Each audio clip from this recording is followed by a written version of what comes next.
তো তোমরা তাদের আল্লাহকে গাল দিতে যাবে না, কারণ তাদের আল্লাহকে যদি গাল দিতে যাও তাহলে তোমার আল্লাহকে তারা গাল দেবে।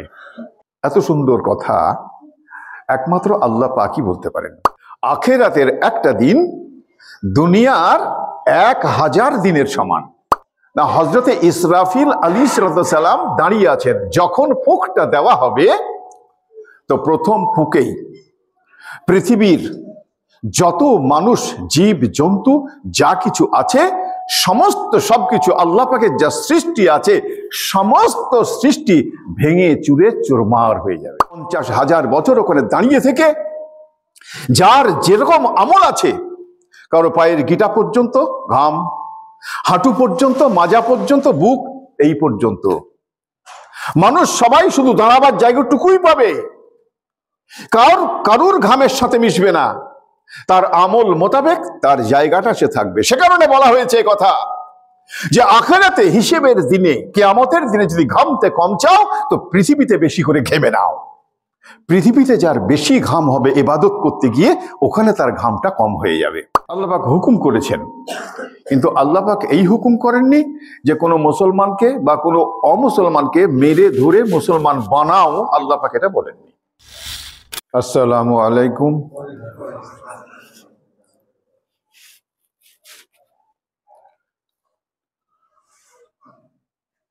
আউযু বিল্লাহি মিনাশ শাইতানির রাজিম। বিসমিল্লাহির রহমানির রহিম। সুবহানাকা লা ইলমা লানা ইল্লা মা আল্লামতানা ইন্নাকা আনতাল আলিমুল হাকিম। বিসমিল্লাহির রহমানির রহিম। রব্বি ইশরাহ লি সাদরি ওয়া ইয়াসসির লি আমরি ওয়াহলুল উকদাতাম মিন লিসানি ইয়াফকাহু কাওলি। আলহামদুলিল্লাহি রাব্বিল আলামিন ওয়াসসালাতু ওয়াসসালামু আলা রাসূলিহিল কারীম। সমস্ত প্রশংসা, গুণকীর্তন ওই আল্লাহ পাকের জন্য, যে আল্লাহ পাক আমাদেরকে পবিত্র জুমার দিনে, সাপ্তাহিক ঈদের দিনে সমস্ত কাজ দুনিয়ার পরিত্যাগ করে আল্লাহর ঘরে আল্লাহ পাক আমাদের আসা তৌফিক দান করেছেন। সে কারণে আমরা আল্লাহর প্রশংসা কীর্তন করি, বলি আলহামদুলিল্লাহ। তাজদারে মদিনা দুলালে আমিনা সাইয়্যিদুল আউয়ালিন ওয়াল আখিরিন ইমামুল আম্বিয়া হযরতে মুহাম্মদ সাল্লাল্লাহু আলাইহি ওয়াসাল্লাম, তার শানে হাজারো হাজার কোটি কোটি দরুদ শান্তির ধারা বর্ষিত হোক, বলি আল্লাহুম্মা আমিন।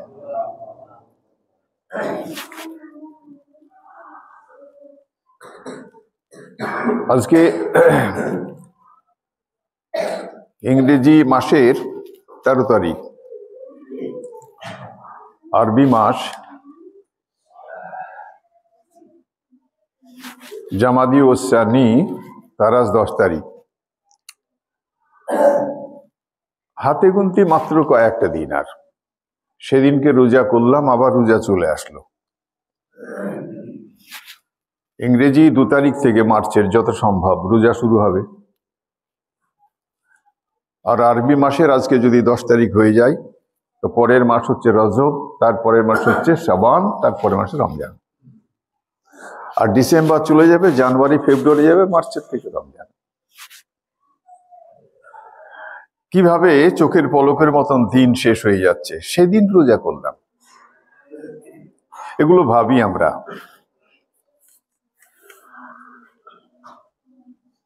প্রথমে যে কথা, ইসলাম কখনো বলেনি, অর্থাৎ আল্লাহ পাক কখনো বলেননি যে কাউকে জোর করে মেরে ধরে মুসলমান বানাও।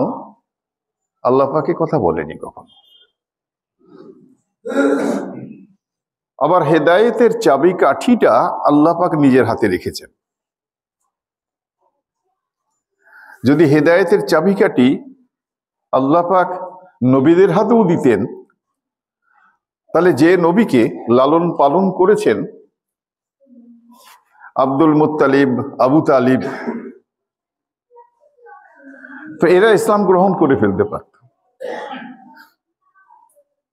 আল্লাহ পাক যাকে হেদায়েত দেন সে ইসলামের দরজাতে আসে। পক্ষান্তরে আর একটাও কথা যদি চিন্তা করি, যে হজরতে ইব্রাহিম আলাইহিস সালাম তিনি জাতির পিতা। যদি তার হাতে হেদায়েতের চাবিকাঠিটা থাকতো তাহলে তার পিতা ইসলাম গ্রহণ করত, আজর ইসলাম গ্রহণ করত। কাজেই আল্লাহ পাক নবীদের এবং নবী আসবেন না তারপরে মানুষদেরকে, নবীর উম্মতদেরকে দাউতের কাজটা করা, প্রচারের কাজটা আল্লাহ পাক হুকুম করেছেন। কিন্তু আল্লাহ পাক এই হুকুম করেননি যে কোনো মুসলমানকে বা কোনো অমুসলমানকে মেরে ধরে মুসলমান বানাও, আল্লাহ পাক এটা বলেননি। বরং আল্লাহ পাক এই কথা বলেছেন সূরা আনআমের মধ্যে 108 নম্বর আয়াতে। আল্লাহ পাক এই কথা বলছেন মুসলমানদেরকেই লক্ষ্য করে, যে যারা আমার ইবাদত করে না, আমাকে মানতে গিয়ে অন্যান্য প্রচুর আল্লাহ বানিয়ে নিয়েছে, তো তোমরা তাদের আল্লাহকে গাল দিতে যাবে না। কারণ তাদের আল্লাহকে যদি গাল দিতে যাও তাহলে তোমার আল্লাহকে তারা গাল দেবে। এত সুন্দর কথা একমাত্র আল্লাহ পাকই বলতে পারেন। কারণ কে সত্য ধর্মতে আসবে, জাহান্নামের বাসিন্দাকে হবে আর জান্নাতের বাসিন্দাকে হবে, এটা নির্ধারণ আল্লাহ পাকই করবেন। সে কারণেই আল্লাহ পাক আমাদেরকে খুব ভালো করে বুঝি, নগদে বুঝেনি, এটা কিন্তু বোঝার জিনিস, একদম নগদ। এটা আল্লাহ যদি আমাদেরকে হেদায়েত না করত, আল্লাহ যদি আমাদের মুখের দিকে না তাকাতেন, তো আজকের এই পবিত্র দিনে এই জুমার সময় দুটো কাজ, একটাই কথা শুনে আমল করা আর পরে 2 রাকাত নামাজ পড়ে নিয়ে রিজিকের সন্ধানে বেরিয়ে যাওয়া, এই কাজটা আমরা যে করতে আসলাম, আল্লাহ পাক মহব্বত না করলে, ভালো না বাসলে আল্লাহর ঘরে আমাদের কখনো টেনে আনতো না। সে কারণে আল্লাহ পাক আমাদের এনেছেন বলেই আমরা আর একবার দিল থেকে আল্লাহর প্রশংসা করি, বলে আলহামদুলিল্লাহ।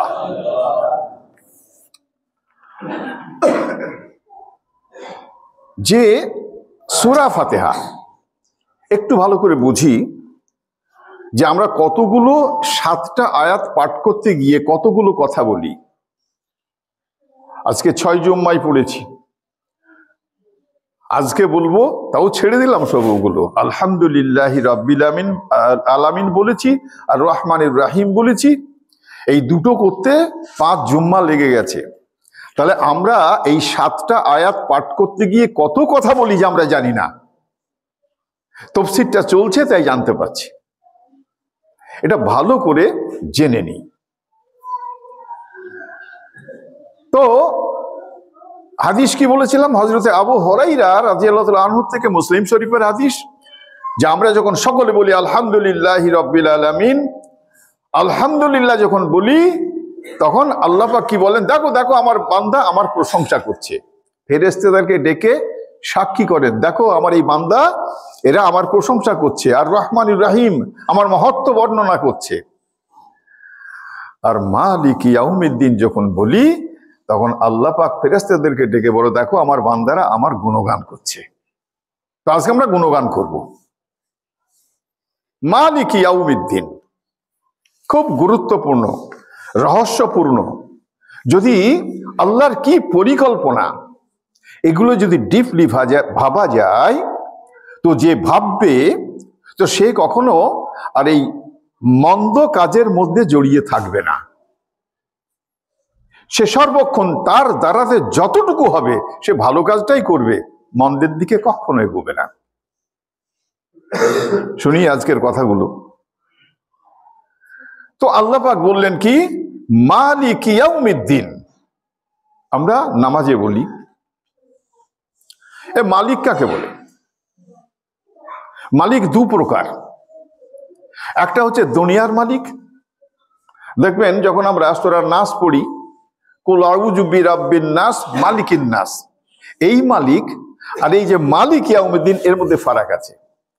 ওখানে মানুষের যে বাদশাহ তাকে বলা হয়েছে আচ্ছা দুনিয়াবি বাদশাহ, দুনিয়ার যে রাজা মহারাজা বা কোনো মাতব্বরের আন্ডারে কোনো মানুষ বসবাস করে, ওই কথাটা ব্যবহার হয়েছে।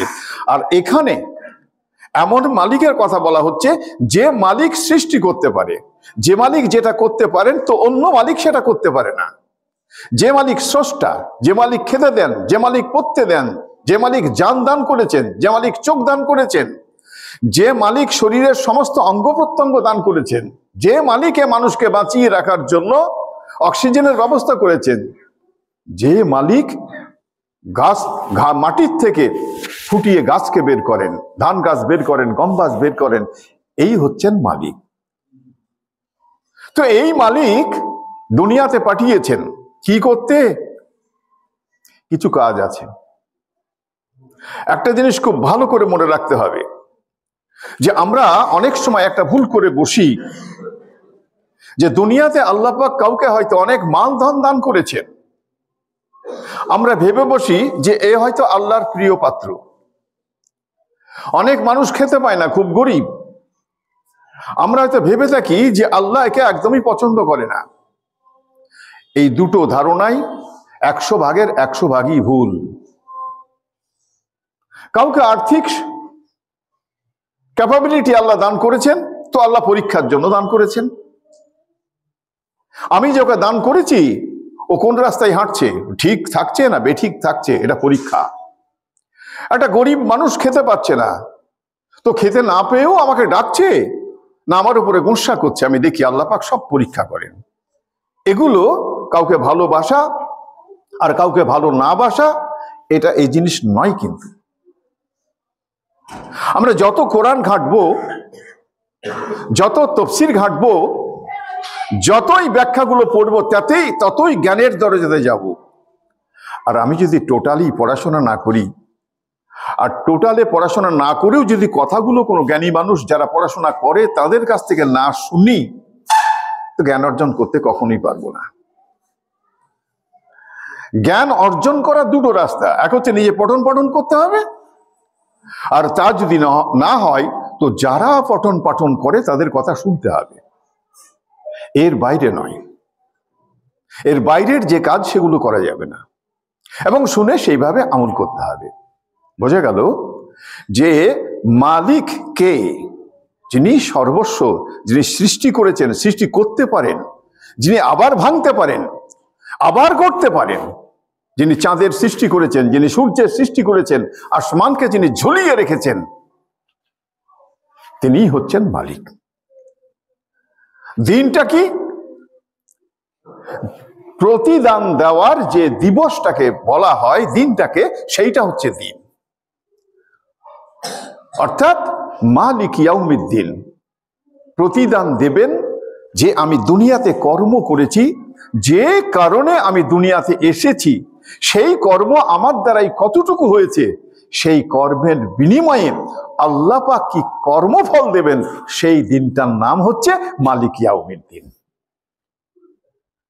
যদি এই কথাটা অন্তরে আমরা বুকের মধ্যে ভালো করে দিলের মধ্যে গেঁথে নিতে পারি, তো একটা মানুষের কোনদিন নামাজ কাজা হবে না, একটা মানুষ কটু কথা বলবে না, একটা মানুষ পরনিন্দা করবে না, একটা মানুষ কারো হিংসে করবে না, একটা মানুষ মিথ্যে কথা বলবে না।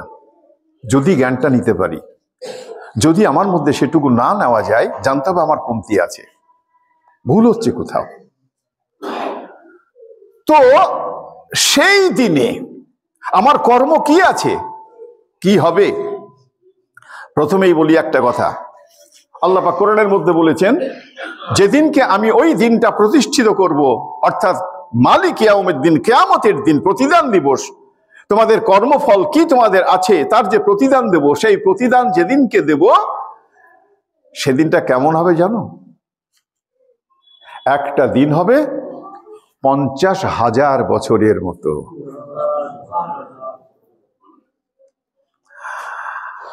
আর একটু ছোট করে দিই, আল্লাহ পাক এই কথাও বলেছেন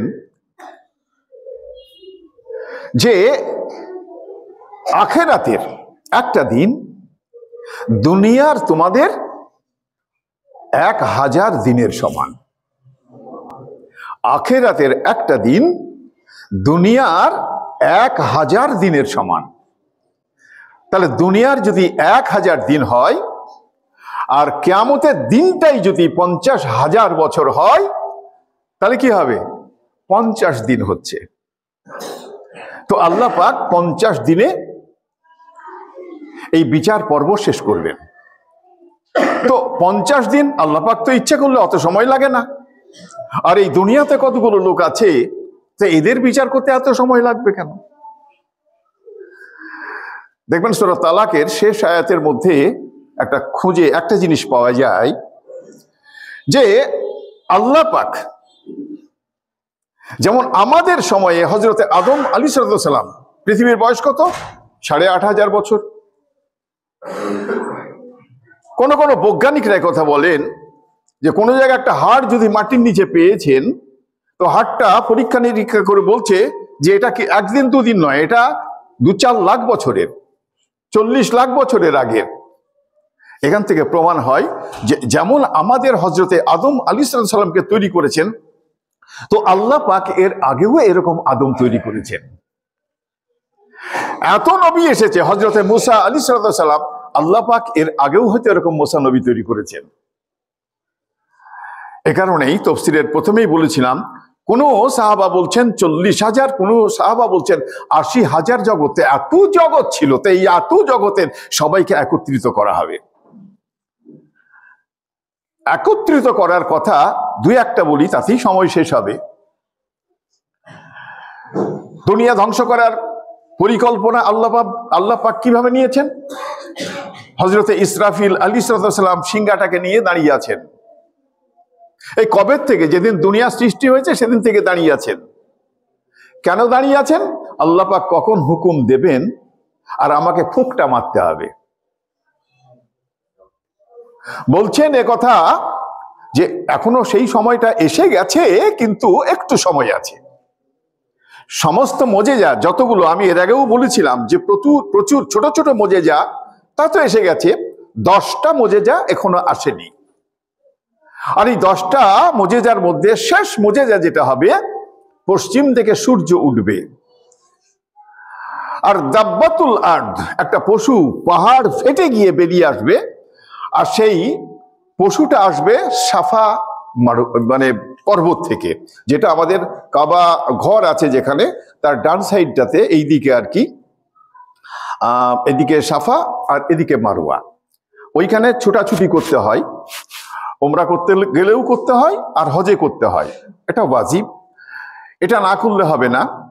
তো এই সাফা মারওয়া, ওই সাফা পর্বত থেকে এই দাব্বাতুল আরদ বেরোবে। যখন এই দুটো হবে, তো তারপর থেকে যারা দুনিয়াতে বাঁচবে, যে কয়দিনে দুনিয়াটা থাকবে, ওই সময়ে আর তওবার দরজা বন্ধ হয়ে যাবে। হযরত ইবনে আব্বাস রাদিয়াল্লাহু আনহু বর্ণনা করছেন যে তিনি একবার ওই সাফা মারওয়াতে লাঠি নিয়ে এরকম করে আঁচড় দিচ্ছেন। তো সাথী যারা আছেন বলছেন যে আমি যে এই লাঠিটা আমি যে ঘষছি, এর যে শব্দ হচ্ছে, এই শব্দটা ওই ভেতরে যে দাব্বাতুল আরদ যে পশুটা আছে ও শুনতে পাচ্ছে। তো কি হবে না, হযরতে ইসরাফিল আলাইহিস সালাম দাঁড়িয়ে আছেন। যখন ফুঁকটা দেওয়া হবে, তো প্রথম ফুঁকেই পৃথিবীর যত মানুষ, জীব জন্তু যা কিছু আছে, সমস্ত সবকিছু আল্লাহ পাকের যা সৃষ্টি আছে, সমস্ত সৃষ্টি ভেঙে চুরে চুরমার হয়ে যাবে, কিছু থাকবে না। 40 বছর এইভাবেই অবস্থান করা হবে। 40 বছরে পরে আল্লাহ পাক আবার হুকুম করবেন, তো হযরতে ইসরাফিল আলাইহিস সালাম আবার ফুঁক দেবেন। সেই ফুঁকে কি হবে জানেন তো? এটাই ভালো করে বুঝি।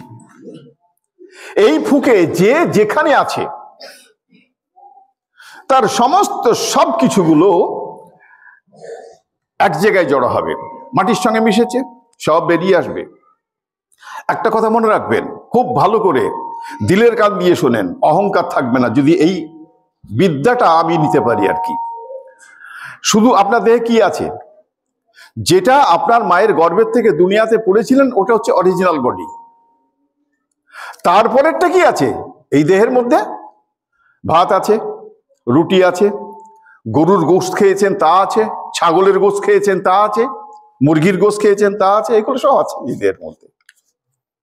খুব ইম্পর্টেন্ট কথা হচ্ছে, খুব ভালো করে খুব দিল দিয়ে শুনবেন, একেবারে দিল দিয়ে শুনলে চোখ দিয়ে পানি আসবে।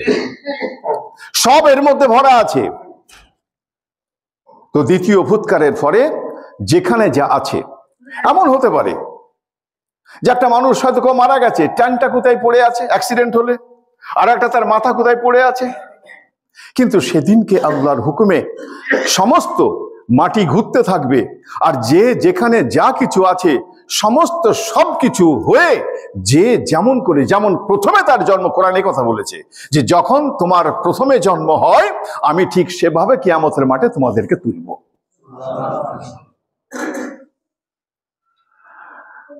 তাহলে বোঝা যাচ্ছে যে আমার দেহের মধ্যে গরু আছে, আমার দেহের মধ্যে ছাগল আছে, আমার দেহের মধ্যে আপেল আছে, যত আমি খানা খেয়েছি সমস্ত সবকিছু আছে। তো আমারও সমস্ত সবকিছু মাটির থেকে, যারা তখন জীবিত কি বলে মাটি হয়তো হজম করেনি, যেমন নবীদের, অনেক সাহাবাদের, শহীদদের, সেদিনকে তা থাকবে না। সেদিনকে সব হয়ে যাবে, যে যেখানে যা খেয়েছে সেগুলো সব একত্রীকরণ হয়ে যাবে, আর একত্রীকরণ হয়ে গিয়ে গরু গরুর মতন বেরিয়ে যাবে, মোষ মোষের মতো বেরিয়ে যাবে, ছাগল ছাগলের মতো বেরিয়ে যাবে, মুরগি মুরগির মতন সমস্ত সবকিছু বেরিয়ে যাবে। এদের বিচারটা আগে হবে। কোন গরু গরুকে মেরেছে, তার বিচার হবে। কোন ছাগল ছাগলকে মেরেছে, বিচার হবে। আল্লাহ পাক সমস্তকে বলবেন যাও মাটি হয়ে যাও, আর সমস্ত সবকিছু মাটি হয়ে যাবে। থাকবে কে? থাকবে শুধু জিন আর ইনসান, মানুষ আর জিন। এদেরকে হিসেব দিতে হবে। খুব ভালো করে বুঝি, এদেরকে হিসেব দিতে হবে। আর এই হিসেব দিতে গিয়ে ওই যে 50,000 বলেছি, যা 50 দিন, এই 50 দিন মানেই হচ্ছে 50,000 বছর। ওই 50,000 বছর ওখানে দাঁড়িয়ে থেকে যার যেরকম আমল আছে, কারো পায়ের গিটা পর্যন্ত ঘাম, হাঁটু পর্যন্ত, মাজা পর্যন্ত, বুক এই পর্যন্ত, মানুষ সবাই শুধু দাঁড়াবার জায়গাটুকুই পাবে, কারুর ঘামের সাথে মিশবে না, তার আমল মোতাবেক তার জায়গাটা সে থাকবে। সে কারণে বলা হয়েছে কথা যে আখিরাতে হিসেবের দিনে, কিয়ামতের দিনে যদি ঘামতে কম চাও তো পৃথিবীতে বেশি করে ঘেমে নাও। পৃথিবীতে যার বেশি ঘাম হবে ইবাদত করতে গিয়ে, ওখানে তার ঘামটা কম হয়ে যাবে। দেখুন ঘড়িতে কটা বাজছে, শুধু এইটুকু বলতে গিয়ে সময়টা আমার শেষ। এখনো তো বাকি কথা সবই রইল, কাগজটাই তো দেখিনি এখনো। সেই কারণে আজকে যেটুকু পেলাম এটুকু বুঝি যে আমার মধ্যে ছাগল আছে, আমার মধ্যে গরু আছে, আমার মধ্যে ধান পাট সবকিছু আছে, চাল আছে, আমার অহংকারের কিছু নাই, সব বেরিয়ে যাবে, কিচ্ছু থাকবে না। যেটুকু আল্লাহ দুনিয়াতে যেমনটি পাঠিয়েছিল ওইটুকুকে নিয়ে আল্লাহ পাক হিসেব নিকেশ শুরু করবেন। তারপরে তো অনেক ব্যাপার আছে। আল্লাহ পাক হযরতে আদম আলাইহিস সালামকে 60 হাত তৈরি করেছেন, তার যে সমস্ত সন্তান সন্ততি, আমাদেরও 60 হাত হবে, 7 হাত দরজা হবে, এই বুক হবে আর কি। এইগুলোকে যদি বুঝি, তো এগুলো বুঝলে কি হবে না, এগুলো বুঝলে কোরআনের উপরে ভক্তি, আল্লাহর উপরে ভক্তি, নবীর উপরে ভক্তি, ইবাদতের উপরে ভক্তি, মানুষে মানুষে বন্ধুত্ব বাড়বে। আল্লাহ পাক এগুলোকে আমাদের সকলকে বোঝার তৌফিক দিন বলে আল্লাহুম্মা আমিন। ওয়া আখিরু দাওয়ানা আনিল হামদুলিল্লাহি রাব্বিল আলামিন।